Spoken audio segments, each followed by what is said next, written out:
Bienvenue en Occitanie avec la DREAL qui nous emmène découvrir les projets entrepris par des collectivités pour s'adapter au changement climatique. Direction La Tronquière où sa maire nous parle du réaménagement du site naturel du Roc de la France et de la restauration de sa zone humide. Je suis Eliane Lavergne, maire de la commune de La Tronquière dans le territoire du Haut-Ségala. Quelle est l'origine de votre projet ?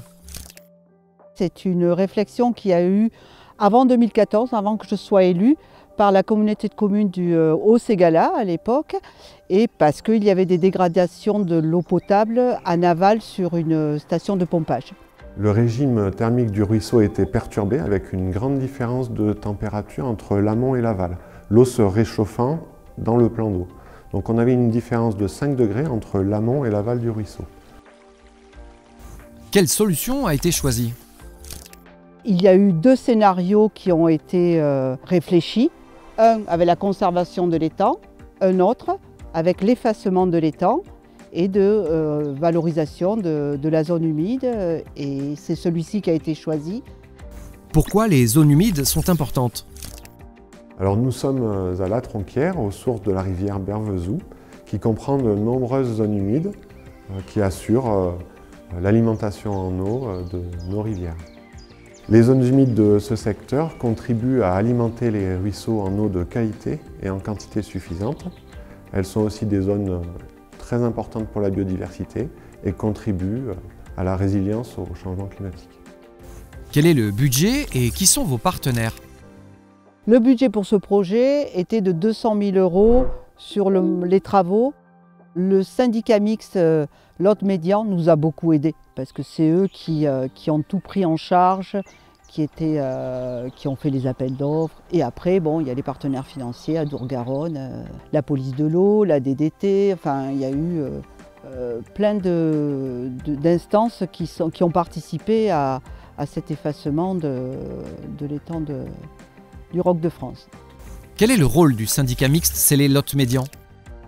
Mon rôle sur le site naturel du Roc de la France a été d'apporter des conseils techniques sur la thématique des zones humides auprès de ma structure qui a réalisé les études préalables aux travaux. Ce qui est important pour nous dans ce projet, c'est d'avoir redonné une fonctionnalité naturelle au site et d'avoir permis sa valorisation et sa gestion durable. Quels sont les points forts de ce projet ? Avant tout, de retrouver des zones humides. Ensuite, c'est de donner une autre image de la commune de La Tronquière. C'est un fil conducteur quelque part aussi de notre action communale où on va se placer sous le développement durable, l'emblème de la biodiversité. Et voilà. C'est un moteur. Le rétablissement du coup de la continuité écologique, la suppression de cet impact sur la température de l'eau a permis dès lors le retour d'espèces exigeantes telles que la truite fario.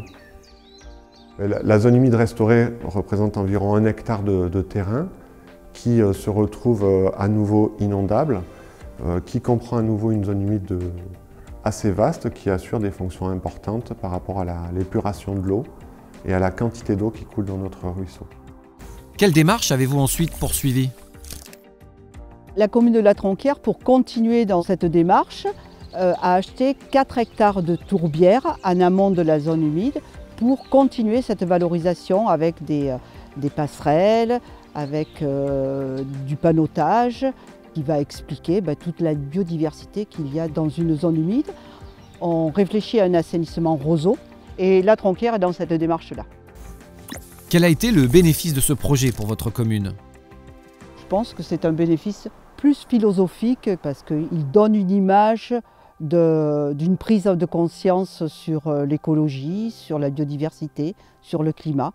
Quels sont les atouts des zones humides face au changement climatique ?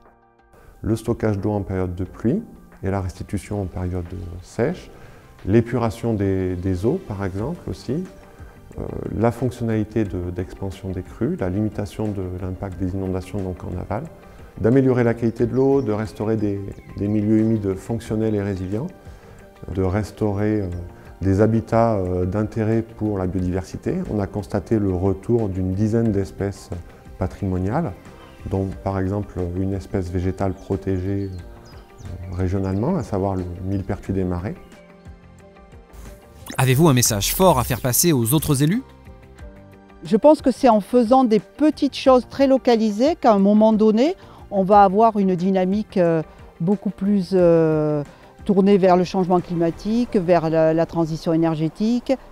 Les petites communes sont obligées tous les jours de se remettre en question parce qu'il n'y a pas beaucoup d'argent et donc on est obligé de réfléchir plus naturellement, plus près des choses. Des petites actions qui nous permettent d'être près de la nature.